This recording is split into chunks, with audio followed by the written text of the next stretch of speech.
ఎట్టెట్ట అనితక్క ఏంది నీ తిక్క అర్థం అవ్వట్లేదా? ఓసారి ఈ వీడియో చూడండి. 100, 350, 700 యాలం పట్లు పోడుకుంటున్నారు. అర్థమవుతుందా? ఓసారి వినండి.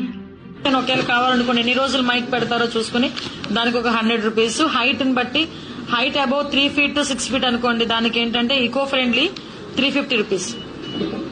అలాంటివి మనకి హైట్ అబౌవ్ 6 feet అయితే 700 రూపీస్. ఇప్పుడు నేను మాట్లాడబోయే టాపిక్ అయితే చాలా మందికి కోపం తెప్పిస్తుంది. ఎస్పెషల్లీ ఏంటంటే పొలిటికల్ పార్టీ వాళ్ళకి కోపం తెప్పిస్తుంది అనమాట. అందులోనూ ఆంధ్రప్రదేశ్ లో ఉన్నటువంటి పొలిటికల్ పార్టీ. ఇప్పుడు మన హోమ్ మినిస్టర్ గారు అనిత గారు మాట్లాడారనమాట. వెరీ అన్ఫార్చునేట్ ఏంటంటే ఈ అలయన్స్ ప్రభుత్వంలో మా పార్టీ కూడా ఉంది, బీజేపీ. అయినా సరే నేను తప్పు అని ఖండించి తీరతాను. ఎందుకంటే నాకు పార్టీ కంటే ముందు దేశం, ధర్మం, అందులోనూ నా హిందూ ధర్మం. నా తెలియగలుగుతాను, ప్రతి వాళ్ళకి హిందూ పండుగల మీద పడి ఏడవడమే తప్ప ఇంకా వేరే పని లేదా? ఏమ్మా అనిత గారు, ఏంటమ్మా పాటలు గణేష్ మండపాలలో పెడితే 100 రూపాయల, అడుగు అడుగుకి 350 రూపాయల ఎకో ఫ్రెండ్లీ గణేషకి. ఓ పని చేయండి, మామూలుగా మనకి చాలా మంది చనిపోతూ ఉంటారు రోజుకి, వాళ్ళ మీద అంతో కొంత చిల్లర చల్లుతూ ఉంటారు.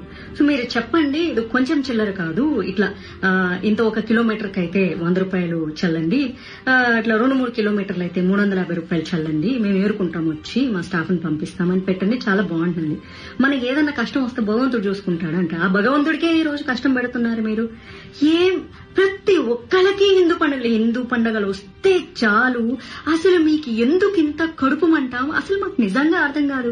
ఇదే రూల్ మీరు క్రిస్టియన్స్ కి పెట్టండి, ఇదే రూల్ మీరు ముస్లిమ్స్ కి పెట్టండి, తర్వాత హిందువులకు కూడా పెట్టండి. మేమేమి అందరికీ సమానంగా రూల్స్ పెట్టండి. రోజుకి 5 సార్లు నమాజ్ చేస్తూ ఉంటారు కదా, వాళ్ళకి ఎప్పుడైనా రూల్స్ పెడతారా? మరి వాళ్ళకు కూడా నమాజ్ కి 100 రూపాయలు అని పెట్టాలి కదా. గణేష్ మండపాల దగ్గర సాంగ్లకి 100 రూపాయలు ఏంటి?